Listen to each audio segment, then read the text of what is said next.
1950년대 미국에 프랭크 맥나마라라고 하는 사업가가 있었습니다.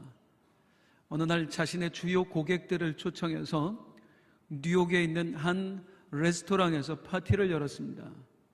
저녁 만찬이 마치고 이제 결제를 하기 위해서 갔는데 세상에 지갑을 놓고 온 거예요. 프랭크는 그날 결제를 할 수 없었고 자기 고객들 앞에서 톡톡히 망신을 당했습니다. 친구 변호사를 찾아가서 그 이야기를 했었습니다. 나 이렇게 힘든 일을 겪었다 하면서 이복의 친구, 현금이 없어도 결제할 수 있는 방법이 없을까? 이 두 사람은 오랜 날 동안 연구를 했고 그래서 미리 결제한 다음에 나중에 상환하는 시스템을 만들어냅니다. 그게 세계 최초의 신용카드인 다이너스 카드의 시작이었습니다. 이 다이너스 카드의 다이너스라는 이름 자체가 맥나마나가 만찬하다가 실수했잖아요. 그래서 만찬 디너에서 따온 말이 다이너스입니다. 이렇게 우리는 누군가 실수를 겪었다가 실패했다가 그 실패를 딛고 성공한 이야기를 수시로 듣습니다. 그래서 이런 말이 있죠. 실패는 좋은 스승이다. 실패는 성공의 어머니다. 그런데 우리는 그런 스승 싫어요. 그런 어머니 싫습니다. 우리는 우리 인생에 실패가 없었으면 좋겠어요. 그런데 실패 없는 인생이 어떻게 있을 수 있겠습니까? 사람이 사노라면 싫든 좋든 반드시 실패라는 것을 경험할 수밖에 없습니다. 학생들 공부하다 보면 학업에서 실패합니다. 원하는 학교에 진학하지 못하는 거예요. 또 취업에도 실패합니다. 결혼에도 실패를 합니다. 우리 어르신들 사업하는데 실패합니다. 자녀 교육에 실패하고요. 인간관계에도 실패합니다. 우리는 끊임없이 실패합니다. 예수 믿는 사람들도 별반 다르지 않습니다. 하나님의 자녀라고 하는 우리 인생에도 수없이 실패가 찾아옵니다. 예수 믿는 아이들인데 원하는 학교에 못 들어가는 거예요. 예수 믿는 사람들이 사업했는데 우리도 실패를 하는 거예요. 그때마다 우리는 늘 의문입니다. 나는 하나님의 자녀인데 하나님이 나와 함께 하신다는데 왜 내 인생에 실패가 찾아올까? 오늘 본문의 배경은 모세의 실패입니다. 모세가 실패했습니다. 어떤 일에 실패했지요? 이스라엘 백성을 애굽의 노예살이로부터 건져내는데 실패했습니다. 사실 이 일은 처음부터 모세가 하고 싶어서 한 일은 아니었습니다. 모세는 미디안에서 양을 치면서 평범하고도 나름 행복하게 살고 있었습니다. 이 모세를 어느 날 하나님께서 찾아오신 거예요. 모세야, 애굽의 노예살이하고 있는 내 백성을 구원해내라. 모세는 거부했습니다. 주여, 보낼 만한 자를 보내소서. 그런데 하나님께서 이 모세에게 약속과 용기를 거듭 주시는 거예요. 내가 너와 함께 할 거다. 너를 통해 수많은 이적을 행할 거다. 그래서 내가 반드시 너를 통해 그 일을 이루어낼 것이다. 이 하나님의 말씀에 모세가 용기를 냅니다. 그리고 그 사지를 향해서 걸어가는 거예요. 애굽에 갔더니요, 하나님이 밑작업을 다 해놓으셨어요. 얼마나 일이 순조롭게 진행되는지 아무도 자기가 오는 줄 모르는 줄 알았더니 자기 형 아론이 이미 하나님께 응답받고 모세를 마중 나와 있는 거예요. 이 이스라엘 백성들이 자기를 안 받아들일 줄 알았더니 아니, 모세를 하나님이 보내신 사람으로 다 인정을 해주는 거예요. 이야, 하나님이 하시는 일에는 막힘이 없구나. 모세는 더 용기를 내서 아론과 함께 바로 왕을 찾아갑니다. 왕이시여, 하나님께서 말씀하셨습니다. 내 백성을 내놓아라. 내 백성으로 하여금 나를 예배하게 해라. 모세는 이때에도 하나님께서 역사하실 줄 알았습니다. 그런데 오히려 이 바로가 불같이 화를 내는 거예요. 뭐? 이런 괘씸한 놈 같으니 너희들이 고생을 덜 했구나. 여봐라, 앞으로 이 히브리 노예들이 벽돌을 만들 때마다 재료를 공급해 주지 마라. 재료도 지들 손으로 직접 공수해서 벽돌을 만들게 해라. 그리고 하루 찍어내야 할 수량도 절대로 감해 주지 마라. 지금보다 몇 배나 고통스럽게 만들어라. 아니, 그래서 이스라엘 백성들의 고초가 이전보다 더 심해졌어요. 모세 때문에. 그래서 이 백성들이 모세를 향해 원망을 쏟아내는데 오늘 본문 20절, 21절입니다. 같이 읽습니다. 시작.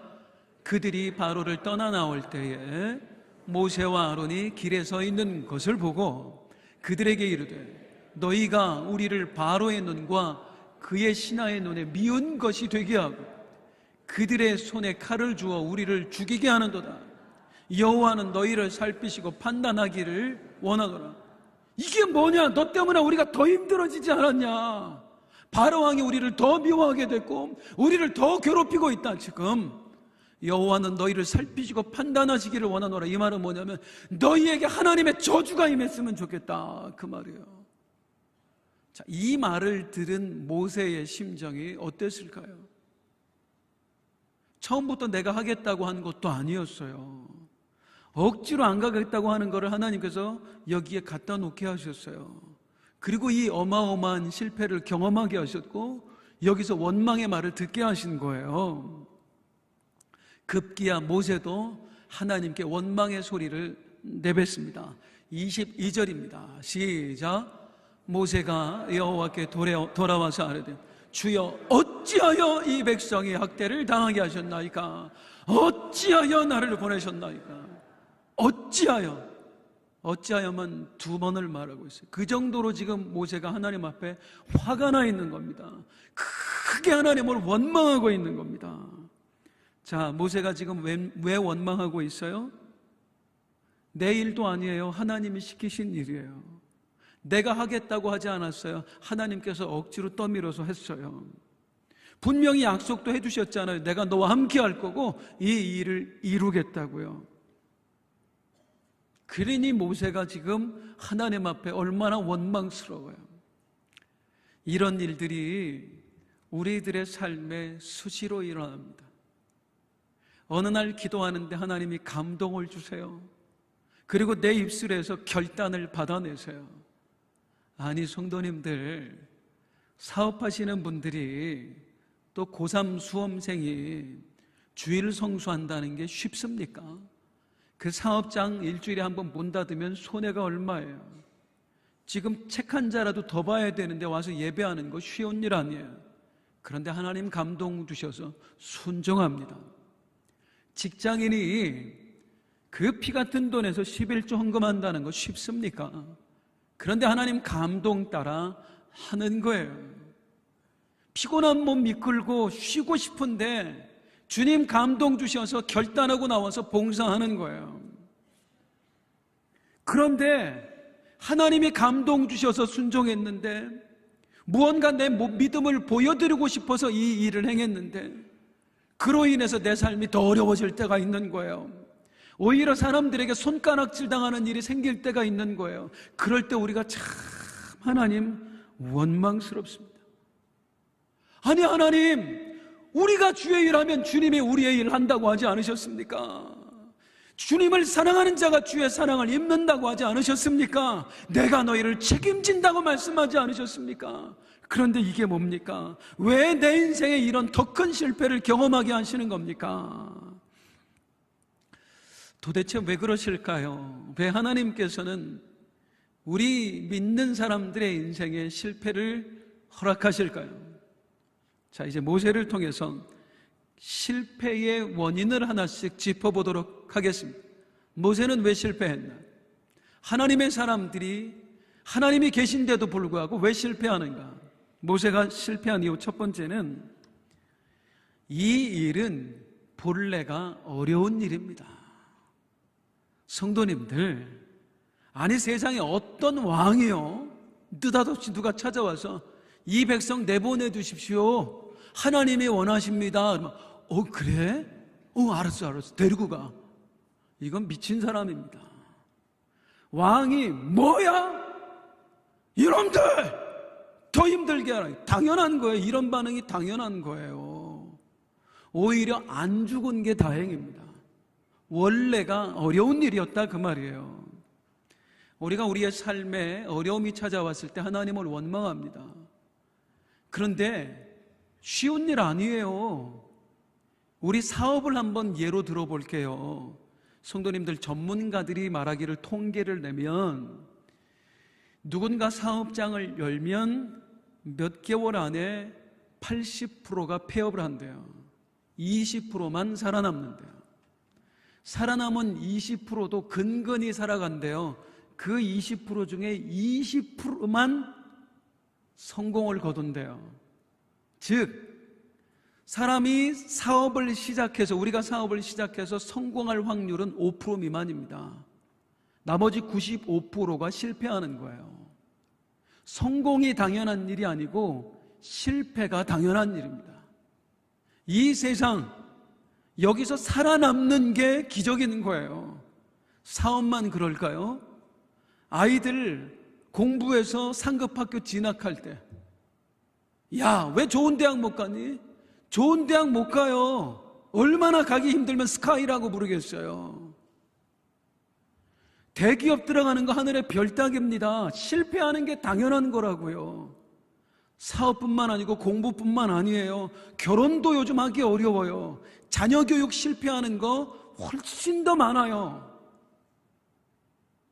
실패가 당연한 거라고요.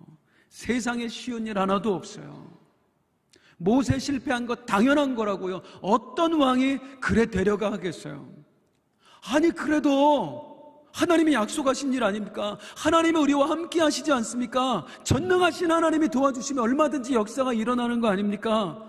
그런데 왜 믿는 사람의 삶에 실패가 일어나야 합니까? 맞아요. 우리에겐 하나님이 계셔요. 그런데도 우리가 실패하는 이유가 있어요. 모세의 실패에서 배우는 두 번째 실패예요. 이 실패의 뒤에는 마귀의 역사가 있었습니다. 우리 하나님의 사람들이 자주 하는 오해가 있습니다. 야, 하나님이 감동 주셔서 순종했으니까 형통할 거야. 우린 하나님의 자녀들이니까 무엇을 해도 막힘이 없을 거야. 우리가 어떤 일을 함에 있어서 절대로 잊지 말아야 될 건, 우리 삶에는 하나님만 함께 하시는 게 아니라 마귀도 함께 한다는 겁니다. 우리의 삶에는 하나님의 역사만 일어나는 게 아니라 마귀의 역사도 일어난다는 것입니다. 마귀는 하나님의 사람들 곁에 늘 함께 하면서 우리가 행할 하나님의 일을 엄청나게 방해합니다. 수단과 방법을 가리지 않고 그 일이 되어지지 못하도록 방해해요. 마귀는 처음 에덴 동산에서 아담과 하와를 타락시켰습니다. 그 이후에 하나님께서 아담과 하와에게 약속을 해주셨습니다. 내가 여자의 후손 메시아를 보내서 저 사단의 머리를 짓밟고 너희를 구원해낼 것이다. 이 말은 아담과 하와만 들은 게 아니라 사탄도 함께 들었습니다. 메시아가 오는구나, 여자의 후손이 오는구나, 그러면 내가 멸망하게 되겠구나. 이후로 마귀는 메시아처럼 보이는 사람 수단과 방법을 가리지 않고 죽이려고 시도합니다. 하나님께서 아브라함을 부르셨을 때 그 부름에 따라 아브라함이 가나안 땅에 들어가자마자 마귀는 기근부터 보냅니다. 너 굶어 죽어봐라 이거예요. 아브라함의 손자였던 야곱이 장자권을 받자마자 야곱은 에서라고 하는 그 친형으로 야곱을 죽이려고 합니다. 그게 실패하자 이제는 라반의 아들들, 즉 외사촌들을 통해서 이 야곱을 죽이려고 시도합니다. 다윗은 또 어떻습니까? 사울 왕의 마음을 충동해서 사탄은 수도 없이 다윗을 죽이게 시도하게 했습니다. 사울 왕이 죽자 이제는 어떻게 해요? 다윗의 아들들의 마음을 충동해서 반란을 일으켜요. 그리고 자기 아버지를 죽이게 만듭니다. 하나님의 역사가 있다면 마귀의 역사가 있는 거예요. 마귀가 끊임없이 우리와 함께하면서 하나님의 일을 방해합니다. 그래서 신앙인들의 삶에는 이 마귀로 인한 실패가 필연적이에요. 지금 모세의 실패도 마찬가지입니다. 사탄이 지금 바로 왕의 마음을 붙들고 있습니다. 절대로 안 된다. 그러니 실패할 수밖에 없는 겁니다. 그러면 하나님은 뭐 하십니까? 그 얘기는 나중에 하도록 그렇게 하겠습니다. 모세가 실패한 세 번째 이유, 우리는 왜 실패할까요? 자, 이걸 좀 주목해서 들으셨으면 좋겠어요. 많은 신앙인들이 잘 인지하지 못하는 내용입니다. 모세는 왜 실패했느냐면 하나님의 일을 하면서 자기 방식대로 했기 때문입니다. 하나님이 정하신 방법대로 하는 게 아니라 모세는 자기 방식대로 했어요. 자, 이제 두 구절을 비교를 해드릴 텐데요. 위에 나오는 구절은 모세야, 너 가서 이렇게 말해라 하는 거고, 밑에 나오는 구절은 실제로 모세가 했던 말입니다. 위 구절을 보면 모세야, 너 바로 왕을 찾아가면 이렇게 말해야 돼 하고 하나님이 뭐라고 하셨냐면 먼저는 너 장로들과 함께 가라 하셨어요. 그래야 나중에 이스라엘 백성들이 오해하지 않으니까. 그런데 모세는 이 하나님의 명령을 어깁니다. 아론만 데리고 갑니다. 그리고 하나님께서 뭐라고 하시냐면 애굽 왕 바로 앞에 서면 이렇게 말해라. 히브리 사람의 하나님 여호와께서 나를 보내셨습니다 하라 그랬어요. 이 히브리 사람은 애굽 사람들이 이 이스라엘 민족을 낮춰서 부르는 말이었어요. 옛날에 일본 사람들이 우리한테 뭐 조센징 그러듯이 그런 말이었어요. 그런데 모세는요, 자존심이 상했던 모양이에요. 히브리 사람이라고 하지 않습니다. 자기들 스스로가 스스로를 불렀던 명칭으로 얘기해요. 이스라엘의 하나님 여호와께서 나를 보내셨습니다. 자기 식대로 바꿔버린 거예요. 그리고 하나님은 분명히 이렇게 하라고 하셨습니다. 바로에게 제사를, 하나님 여호와께 우리 제사를 드리고 싶으니까 사흘길쯤 광야로 가도록 어떻게 해주세요? 허락해 주세요. 부탁하라고 했습니다. 근데 모세는 그렇게 하지 않습니다. 명령합니다. 여호와께서 말씀하시기를 내 백성을 보내라. 그러면 그들이 광야에서 내 앞에 절기를 지킬 것이다. 다 바꿔버려요. 자기 멋대로 바꿔버려요. 그러자 이 바로가 불같이 화를 내는 거예요. 뭐야? 그제서야 아차 싶어가지고 이제 모세가 말을 바꾸는데 그제서야 하나님이 시켰던 대로 다시 말해요. 자, 출애굽기 5장 3절입니다. 출애굽기 5장 3절. 아니요, 히브리인의 하나님이 보낸 거예요. 우리가 광야로 사흘길쯤 가서, 이 말 처음엔 빼먹었었잖아요. 사흘길쯤 가서 우리 하나님께 제사를 드리려고 하오니 어떻게 해주세요? 허락해 주세요. 이제 와서 허락해 주세요. 그래 놓고 갑자기 하나님이 시키시지도 않은 말을 하는데, 안 그러면 여호와께서 전염병이나 칼로 우리를 치실까 두렵습니다. 협박하는 겁니다. 이 출애굽기를 쓴 사람이 모세입니다. 모세는 지금 하나님이 하셨던 말과 자기의 말을 비교해서 내가 뭘 실수했는지를 지금 얘기하고 있는 겁니다. 하나님이 시키신 방법이 있어요. 그런데 내 멋대로 그 말을 다 바꿔버려요. 그리고 내 방식대로 하는 거야. 그러니까 실수할 수밖에 없는 거예요. 당연히 실패하는 겁니다. 자, 여기서 이제 하나 중요한 게 뭐냐면, 모세가 원래 하나님이 하라고 말씀하신 대로 했으면 실패를 했을까요? 솔직히 그래도 실패했습니다. 누가 보내주냔 말이에요. 그런데 여기서 이제 중요한 건 뭐냐면, 모세가 하나님께서 하라는 대로 안 했다. 이게 뭘 의미하죠? 내 생각대로 했다. 내 방식대로 했다. 이게 뭘 의미하는 거예요? 모세가 하나님을 온전히 믿지 않았다는 겁니다. 적어도 바로 왕은 하나님보다는 내가 더 잘 알아. 왜? 어릴 때부터 같이 컸으니까. 그러니까 바로에게 말하는 하나님이 시키는 것보다 이렇게 말하는 것도 좋을 것 같아. 내 경험을 집어넣고 내 생각을 집어넣는 거야. 방송인이라고 해야 될지는 모르겠습니다만은 백종원 씨라고 있습니다. 우리나라 요식업계의 대보입니다. 이 백종원 씨는 수많은 그 식당 프랜차이즈점을 운영을 합니다. 많은 사람들이 그 백종원 그 프랜차이즈 식당을 개업을 하는 거예요. 그 지점들 중에 장사가 유난히 안 되는 곳들이 있습니다. 그러면 백종원 씨가 암행어사 보내듯이 몰래 직원들을 보낸대요. 그리고 그곳에 가보면 10중 8구 본사에서 시킨 대로 안 한답니다. 본사에서 가르쳐준 레시피를 식당 주인이 자기 입맛에 맞게 다 바꿔버리는 거예요. 그리고 인테리어, 운영하는 방식 자기 멋대로 하는 거예요. 나도 오랫동안 장사해본 사람이니까 이게 더 좋을 것 같아서. 그러니까 실패하죠. 본사에서 준 레시피, 본사에서 알려준 방식은요, 그 요식업계의 전문가들이 머리를 맞대고 수년 동안 고민해서 만들어낸 거예요. 내 경험보다는 전문가들의 경험이 훨씬 더 우선한다고요. 그런데 그걸 못 믿는 거예요. 그리고 내 방식대로 하고 실패하는 거예요. 우리 하나님은 백종원하고는 비교가 안 됩니다.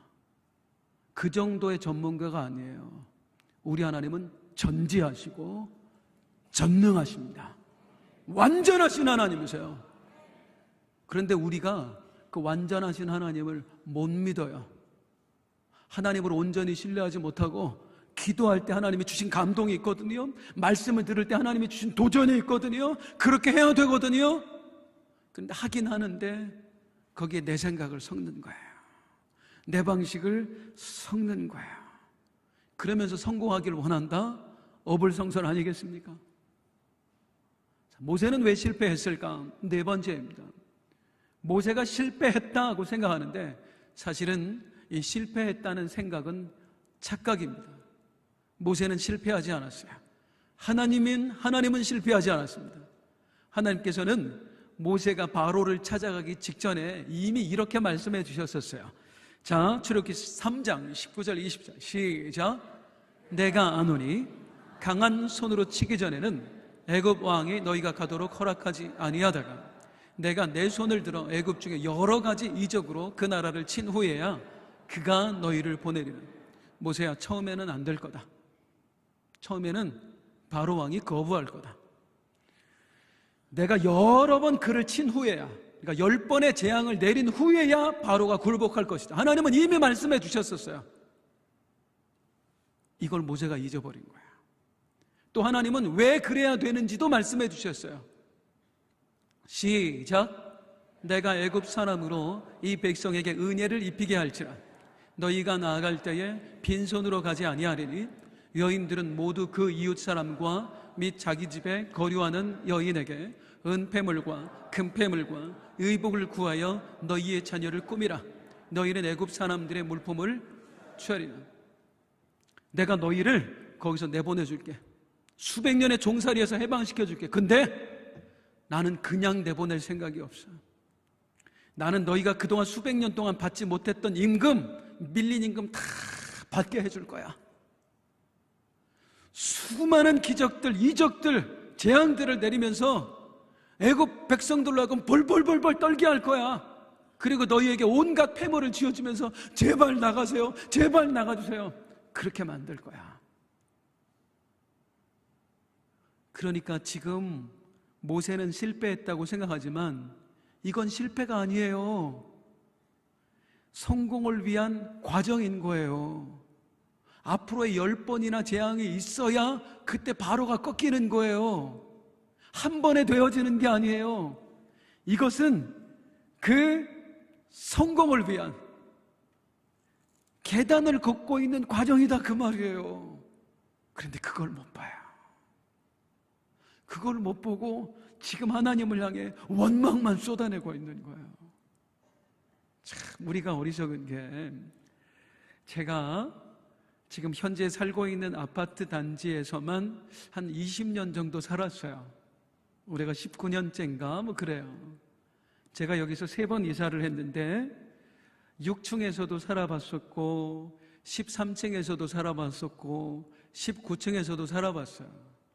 장단점이 있더라고요. 높으면 뭐 무조건 좋은 게 아니라 얼마 전에 며칠 동안 엘리베이터 고장 났는데 죽는 줄 알았습니다. 19층 올라가는데 제가 올라가다가 제 아내한테 전화했어요. 여보, 목사 입에서 욕이 나오려고 그런다.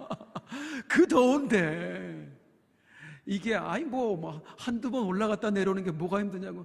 택배도 1층에 와서 받아 갖고 올라가야 돼요. 이게 보통 일이 아니에요. 그런데 참 사람이 이게 죄성이요. 어떤 분하고 같이 올라갔어요. 힘들게 올라가다가 그분한테 몇 층 가세요? 그랬더니 30층이요. 그러더니 갑자기 막 행복해지는 거 있지요. 제가 6층에도 살고 13층, 19층에도 살아봤습니다만은 어떤 차이가 있냐면 시야가 차이가 나요. 6층에서 보는 거하고 19층에서 보는 거하고 13층 차이밖에 안 되는데 높이서 보는 게 훨씬 멀리 보이고요. 훨씬 많이 보여요. 하나님과 우리의 시야 차이를 한번 생각을 해보세요. 우리 인생들은 바닥에 사는 인생들입니다. 우리 하나님은 하늘에 계신 하나님이에요. 실제로 이 공중에 계시다는 말은 아니에요. 우리 하나님은 우주 만물을 창조하셨고 온 세계가 돌아가는 것을 지금 다 지켜보고 계십니다.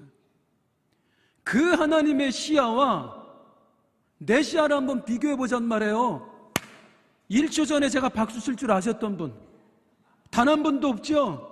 우리는요 1초 후에 무슨 일이 일어날지도 몰라요. 그런데 우리 하나님은 영원부터 영원까지를 다 보고 계신다고요. 이 모세가 지금 실패하지만 10번이 지나면 이 백성이 나가게 될 거다. 그때 폐물까지 다 들고 나가게 될 거다. 이건 하나님을 다 보고 계신다고. 그런데 처음에 실패했다고 징징대고 있는 거예요. 우리 하나님은 내 인생을 다 들여다보고 계신다고. 내 마지막까지 다 들여다보고 계신다고. 그 영원부터 영원까지를 보고 계신 하나님께서 내가 너와 함께 할 거야. 내가 너에게 일을 이룰 거야. 그런데 우리는 오늘만 보면서 하나님을 원망해요. 이게 뭐예요? 실패했잖아요. 왜 함께하지 않는 거예요? 하나님의 때가 있다니까요. 하나님의 결국이 있다니까요. 반드시 우리가 승리할 날, 축복의 날이 온다니까요. 그런데 우리는 오늘이라는 시야에 갇혀서 원망하고 불평하고, 이게 얼마나 어리석은 일이냐 그 말입니다. 모세가 실패했던 원인 다시 한번 정리해 볼까요? 원래 힘들었어요. 실패하는 게 당연합니다.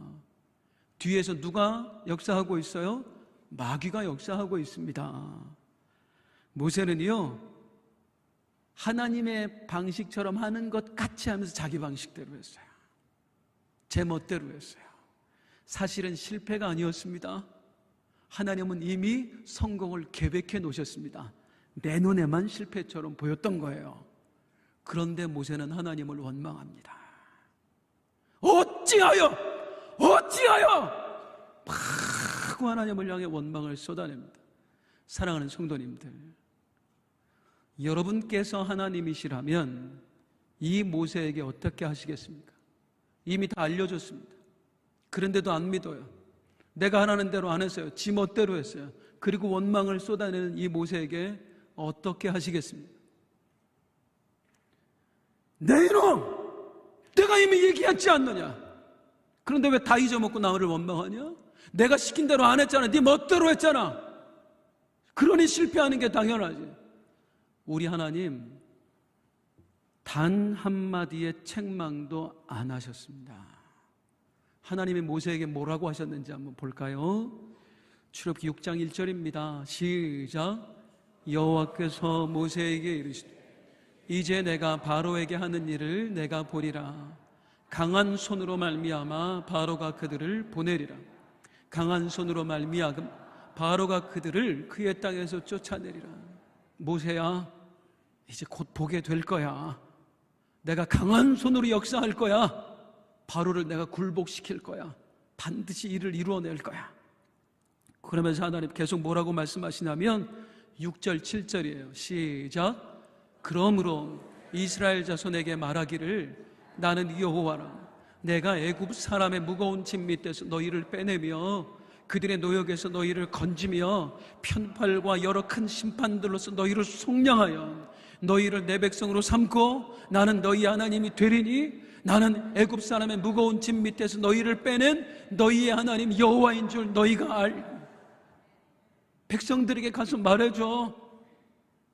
하나님의 역사는 여기서 끝난 게 아니라고. 하나님이 반드시 역사할 거라고. 너희들을 구원해낼 거라고. 그래서 하나님이 하나님이신 줄을 알게 하겠다고. 모세야 그렇게 얘기해줘. 그러니 어떻게 하라는 거예요? 다시 일어나서 용기 내서 네 사역 감당하라는 거예요. 사랑하는 성도님들, 이 구절에서 성도님들은 어떤 하나님이 보여지십니까? 우리 하나님의 어떤 모습이 머릿속에 그려지나요? 저는 이 성경을 읽는데 이런 하나님이 보였어요. 구걸하시는 하나님이요. 모세야, 나 좀 믿어줘. 내가 반드시 역사할 거야. 그러니 나 좀 믿어줘. 사실은 마땅히 책망해야 되거든요. 네가 어떻게 나를 안 믿을 수 있어? 네가 멋대로 한 거잖아. 그래놓고 나를 원망해? 책망뿐만 아니라 하나님은 사실 아예 체인지를 해버렸어야 됐어요. 나 이제 너 같은 거 필요 없어. 나 다른 사람 통해 일할 거다. 우리 예수님이 뭐라고 하셨습니까? 너희가 나를 믿지 않으면 하나님은 이 돌들로도 하나님의 자녀가 되게 할 것이다. 그런 하나님이세요. 능력의 하나님이시란 말이에요. 내가 아니어도 얼마든지 일할 수 있는 하나님이세요. 내가 못 믿으면 나를 제쳐놓고 다른 사람 데려다 쓰실 수 있는 하나님이세요. 그런데 그 하나님께서 끝까지 모세를 붙들고 씨름하세요. 마치 구걸하는 것처럼 나 좀 믿어다오. 내가 반드시 역사할 거야. 그러니까 또 한 번 일어나라. 제발 나 좀 믿어다오. 어떤 하나님이요? 구걸하시는 하나님이요. 도대체 왜 이렇게까지 하실까요? 우리 하나님께서 왜 이렇게까지요? 때로 하나님이 우리한테 구걸하신단 말이에요. 제발 믿어달라고. 내가 뭐라고요? 솔직히 성도님들, 우리 뭡니까? 우리 아무것도 아니잖아요. 그런데 하나님이, 전능하신 하나님이 나한테 믿음을 구걸하세요. 사랑을 구걸하세요. 왜 이렇게까지 하실까요? 조금 전에 읽었던 7절에 그 해답이 있습니다. 시작. 너희를 내 백성으로 삼고 나는 너희의 하나님이 되리니. 따라 하실게요. 너희가 내 백성이니까. 내 백성이니까. 내가 선택해서 내 자녀를 삼은 내 백성이니까. 그래서 하나님이 못 믿어 하는 게 아니라 믿어다오 하고 구걸하셔요. 부모와 자식 간에만 일어날 수 있는 일이더라고요. 세상에 그 못된 자식놈들이 우리들한테 원망합니다. 지가 공부 안 해서 대학 떨어져 놓고 뭐라고 얘기해요? 엄마가 나한테 좋은 과외 선생님만 붙여줬어도 나 좋은 학교 갈 수 있었어. 왜 능력 없는 엄마를 만나서 나는 그런 혜택도 못 보는 거야? 우리 자식들이 우리 말 안 듣고, 우리 성도님들 자기들이 누군가의 꼬임에 빠져서 사업했어요. 경험도 없는 게 당연히 실패하죠. 그래놓고 아버지 원망해요. 아버지, 아이 참, 내 친구는요 그 빚 아버지가 다 갚아주고 건물 팔아서 다른 사업체 해주던데요. 속을 뒤집어 놓습니다. 그럼 우리 어떻게 해요? 우리 성도님들, 이놈의 자식이 아니에요. 미안하다. 너 고등학생 때 우리 집이 참 어려웠단다. 미안해. 엄마도 과외 시켜주고 싶었는데 그럴 수가 없었어. 네 앞길을 못 열어줘서 미안해. 미안하다. 이 무능한 아버지를 용서해다오. 아버지가 이런 때 다 건물 하나 팔아서 줄 수 있으면 좋았을 텐데 그러지 못해서 정말 미안하다. 우리 부모들이요, 자녀들의 이해를 구걸해요. 사랑을 구걸해요. 그래도 좀 나 좀 이해해 줬으면 좋겠고 사랑해 줬으면 좋겠고. 우리 하나님이 그러신다고요. 나 좀 믿어줄 수 없겠니? 조금만 더 인내해 줄 수 없겠니? 내가 뭐라고요? 그런데 하나님은 나를 그렇게 귀하게 여기신대요. 너는 내 백성이잖아. 너는 내가 선택한 내 자녀잖아. 사랑하는 성도님들, 실패하셨습니까? 무엇에 실패하셨습니까? 그리고 왜 실패하셨습니까? 솔직히 하나님 때문이에요? 정말로 그렇게 하나님 믿어봤었어요? 하나님이 감동 주신 대로 했어요? 냉정하게 내가 잘못한 거잖아요. 내가. 그러면서 우리 하나님 원망해요. 나 하나님의 자녀인데 왜 내 기도를 안 들어주냐고.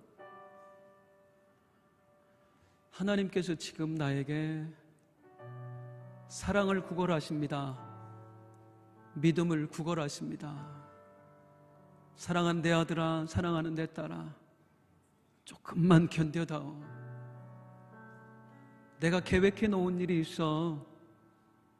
그 일이 이루어질 때까지 조금만 다 나를 믿어줄 수 없겠니?